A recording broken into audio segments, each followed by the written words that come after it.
Eu quero falar de autoimagem de uma perspectiva que pouca gente fala. Se você tenta mudar aspectos em si, na sua vida, mas sente que sempre retorna para o mesmo lugar, talvez você esteja colocando energia e priorizando coisas que são secundárias e deixando de lado o que realmente tem o poder de mudar a sua vida. Desde que eu acessei essa nova consciência de que o meu mundo interno cria a minha realidade, eu ouvi muitas vezes que existia uma parte minha que não quer que eu mude. E isso para mim era muito abstrato. Até que eu vivi uma experiência conhecida como dissolução do ego. Nessa experiência, eu simplesmente esqueci quem era a Larissa.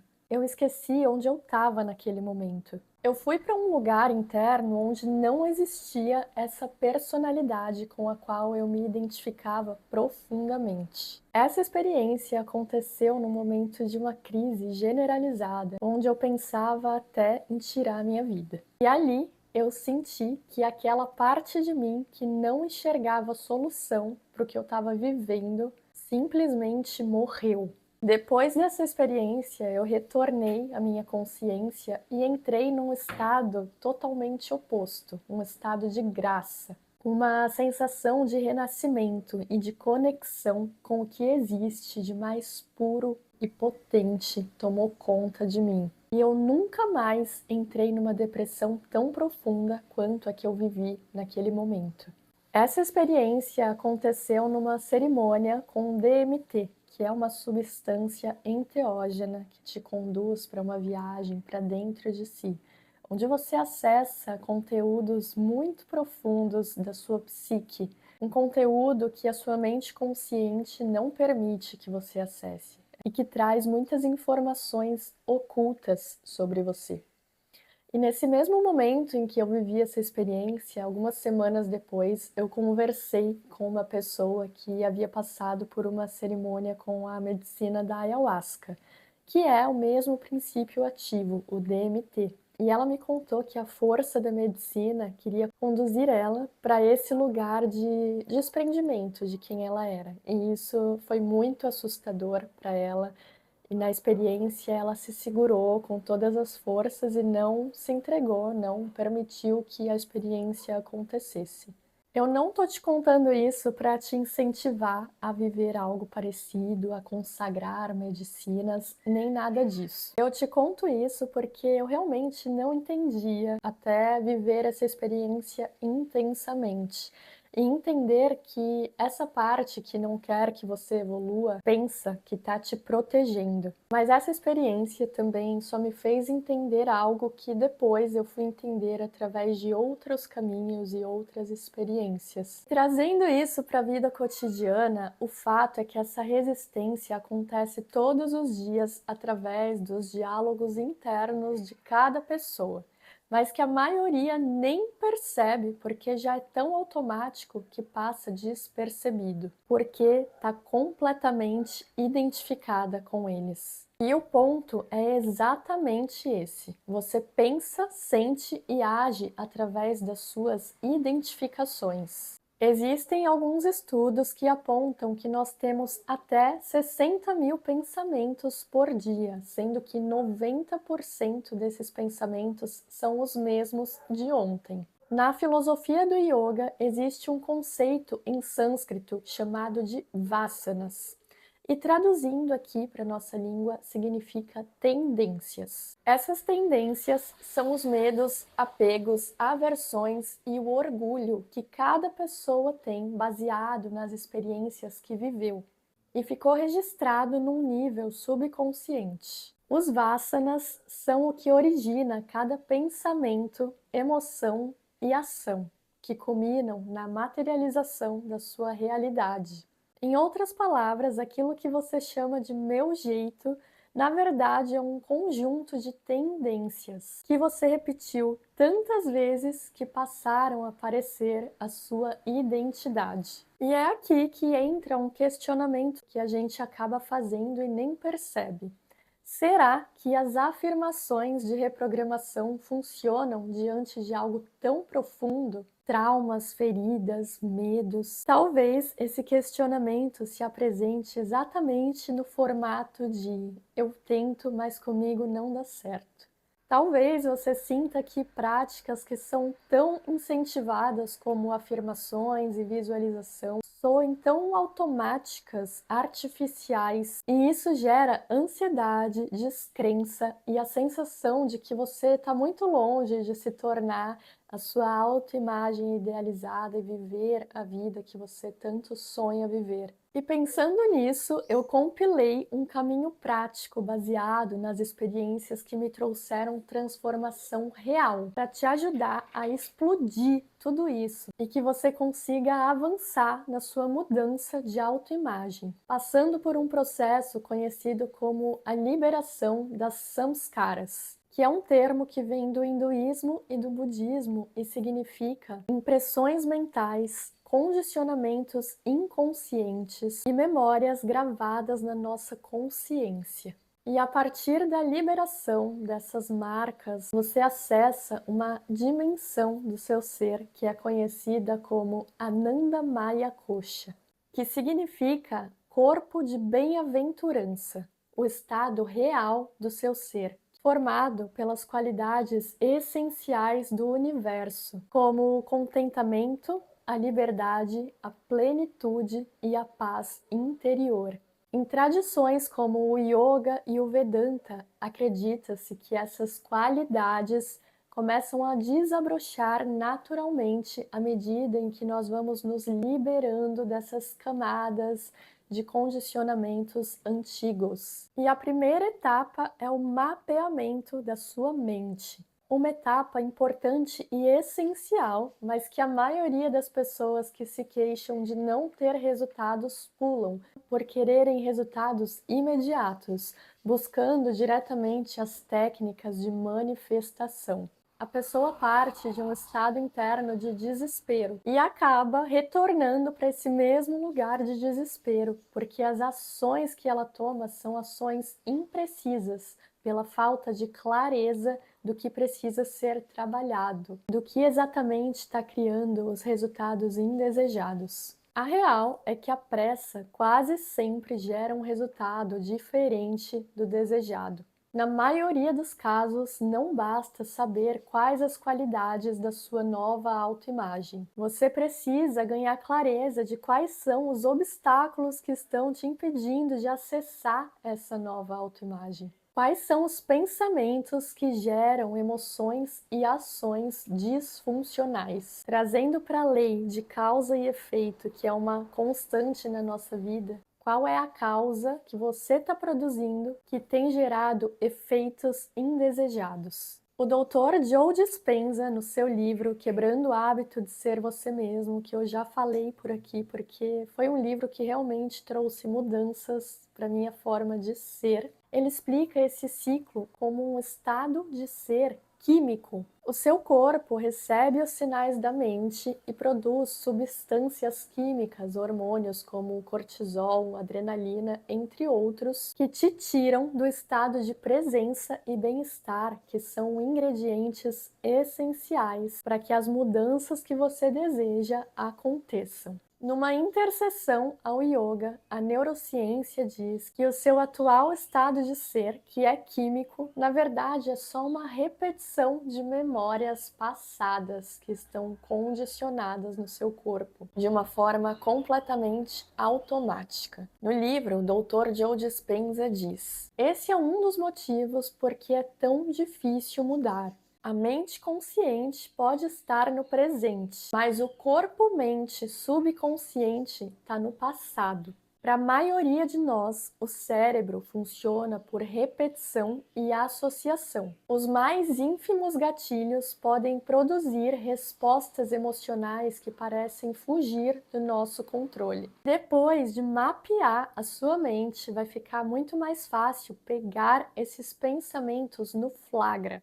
E esse é o momento perfeito para que você haja diferente do habitual, quebrando o ciclo e fortalecendo a sua autoimagem. A segunda etapa é dar um nome à voz na sua mente. Uma prática que eu conheci há muito tempo e que me fez perceber as vozes sabotadoras na minha mente, como eu nunca tinha percebido antes, foi começar a dar nome a essa voz. É uma forma de você se separar dela. Eu, por exemplo, apelidei a voz na minha mente de Tia Gertrudes. A tia Gertrudes fala pra caramba, mas depois de algum tempo fazendo essa separação entre nós, hoje, quando ela fala na minha cabeça, eu já consigo identificar imediatamente e eventualmente até dou risada do que ela diz, entendendo que além dela não ser real, ela definitivamente não sou eu. Eu acordo, preciso gravar um vídeo aqui para o canal ou fazer qualquer outra coisa e aparece a tia Gertrudes falando: deixa isso para depois.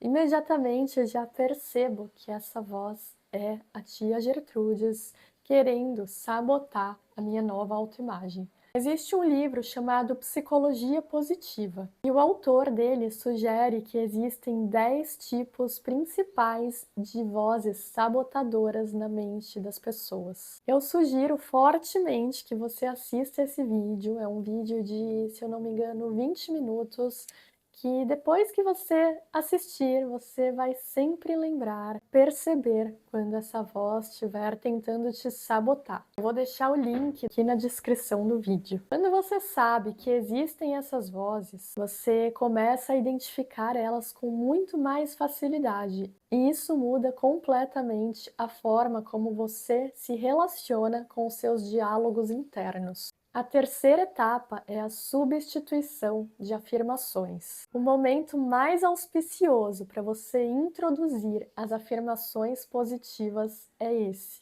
Ao pegar a tia Gertrudes no flagra, dizendo que você não é capaz, que a vida é assim mesmo, ou que é melhor deixar para começar isso depois, é exatamente aqui que as afirmações ganham sentido e poder. Imagina só, ela te diz para começar depois e você responde claramente, dizendo: eu faço o que precisa ser feito com firmeza e colho frutos abundantes. Quando você faz isso, nesse momento fica evidente que cada escolha vai te levar para um lugar diferente. E você meio que se obriga a fazer o que você sabe que vai trazer os resultados novos para sua vida. E o contrário também é verdadeiro. Quando essa voz sabotadora domina você, ela faz parecer que tá tudo bem deixar para começar depois, o que você sabe lá no fundo que tem o potencial de mudar a sua vida, se você executar. E aqui a gente precisa lembrar que a mudança de autoimagem não é uma virada de chave, mas é algo que acontece todos os dias. Cada vez que você consegue escolher a nova ação, o caminho que é certo, ao invés do que é conhecido e confortável, você se aproxima da sua nova autoimagem. Você alimenta essa visão da sua nova versão. A quarta etapa é a sua intenção diária. Existe uma palavra no yoga chamada sankalpa, que significa intenção. Mas não uma intenção qualquer. É uma decisão muito firme e muito consciente sobre quem você escolhe ser. Com certeza você sabe que a forma como você começa o seu dia determina como você vai atravessar ele. Se você acorda e imediatamente entrega a sua atenção para o celular, para notificações ou para qualquer que seja a preocupação, provavelmente você vai passar o resto do seu dia reagindo ao mundo. Mas existe um caminho muito mais próspero. Antes de colocar qualquer coisa para dentro do seu corpo, coloca presença. Se possível, um copo de água, alguns minutos de silêncio. Percebe a textura da roupa tocando a sua pele. Sente os seus pés firmes no chão e respira profundamente. Reconhece que você já tem tudo o que você precisa para tomar decisões melhores do que as que você tomou ontem. Então, firma o seu sankalpa, a sua intenção. Não exatamente sobre o que você quer conquistar, mas sobre quem você escolhe ser hoje. Por exemplo, Hoje eu escolho viver com calma, confiança e presença. Ou qualquer outra frase que faça você se lembrar da direção que você escolheu seguir. Eu espero que você já tenha entendido que a transformação não acontece no dia que você alcança um objetivo. Ela acontece muito mais nos pequenos momentos em que você escolhe alimentar uma identidade diferente. No meu processo, eu também precisei observar alguns hábitos que até então eu nem percebia que alimentavam estados internos que eu não queria mais viver. Um deles foi o café. Durante muito tempo eu acordava e a primeira coisa que eu fazia era tomar um café preto. E eu nem percebia como isso me deixava acelerada, ansiosa, agitada. Hoje eu faço diferente. Eu começo o meu dia com um copo de água morna. E não é porque existe uma regra, mas pequenas mudanças como essa te colocam num estado muito maior de presença, de relaxamento e de bem-estar. Não existe receita pronta. Existe autoestudo e experimentação. Existe a coragem de observar como cada hábito reflete na forma como você pensa, sente e age. Lembra quando eu disse que o seu estado de ser também é químico? Pois bem, assim como o medo, a ansiedade e a impotência são sustentados por processos químicos do corpo, presença, disposição e contentamento também são. E quando você compreende isso, você deixa de buscar técnicas que jogam como uma receita de bolo para você e passa a buscar hábitos que fortaleçam esse estado interno que você deseja fortalecer. E essa escolha consciente deixa de ser uma obrigação e passa a se tornar algo intuitivo, porque você acessa a sua própria consciência que te mostra o caminho que você deve seguir. Algo que ninguém pode te dizer, você só consegue acessar internamente. Eu vi uma frase esses dias que resume isso perfeitamente. A prática deve ser um equilíbrio entre técnica e intuição. Estar aberto para o divino atuar através de você. E aqui, definitivamente, chegamos à parte mais importante da jornada: a entrega. Passei um bom tempo sendo uma pessoa completamente sem fé. Depois eu entrei num outro processo e comecei a ter fé, mas era uma fé ainda muito frágil, porque lá no fundo eu ainda acreditava que precisava resolver tudo sozinha. Eu já até percebia pequenos milagres acontecendo na minha vida, mas mesmo assim, depois da euforia das sincronicidades e das coisas incríveis que aconteciam, eu voltava para o mesmo estado interno: preocupação, controle e escassez. Foi lendo o Dr. Joe Dispenza que uma prática começou a fazer muito sentido para mim. Depois de perceber o que precisa ser transformado, ele propõe um passo simples: entregar com todo o seu coração. Pedir a Deus, ao cosmos ou à força maior que você se conecta, que leve embora aquilo que você não quer mais alimentar. Eu comecei a fazer exatamente isso. Um dos meus maiores desafios era um processo que eu estava vivendo de compulsão alimentar. Chegava um momento do dia em que eu já sabia exatamente o que ia acontecer. O impulso surgia e eu estava a um passo de enfiar o pé na jaca, de repetir o mesmo comportamento. E foi nesse espaço entre o impulso e a ação que eu comecei a simplesmente fechar os meus olhos e fazer uma oração específica que eu criei. Não pedindo para que a vontade desaparecesse, mas pedindo força para não alimentar aquela versão de mim que eu não queria mais ser. E isso mudou completamente a minha relação com esse processo. Eu percebi que algumas mudanças não acontecem só pela sua força de vontade, definitivamente. Elas acontecem quando a força encontra humildade para pedir ajuda, reconhecer que você não dá conta de resolver tudo sozinho.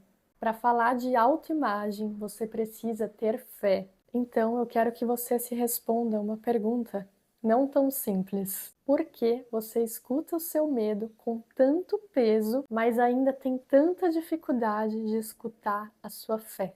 Antes de repetir afirmações no automático, reconheça as tendências que existem em você, as marcas que ficaram gravadas aí. Aprende a reconhecer o que é só uma identidade condicionada daquilo que realmente faz parte da sua essência. Quando você se estabelece na sua verdade, as suas ações começam a produzir frutos naturalmente, sem você precisar forçar nada. Então as palavras deixam de ser apenas frases bonitas e passam a nascer de um estado interno coerente. As palavras que são ditas a partir desse estado de coerência entre mente e emoção têm um poder muito diferente, porque elas deixam de ser só uma tentativa de se convencer de algo e passam a expressar uma realidade que já começou a ser construída dentro de você. Já está acontecendo, entende a diferença? E talvez seja exatamente isso que Paulo tentou dizer quando escreveu: Não vos conformeis com este mundo, mas transformai-vos pela renovação de vossa mente. Romanos 12:2. Lembra sempre, você muda dentro e a vida se reorganiza aqui fora. Se esse vídeo te ajudou, curte, comenta, se inscreve no canal, compartilha essa mensagem com quem precisa. Gratidão e até o próximo vídeo.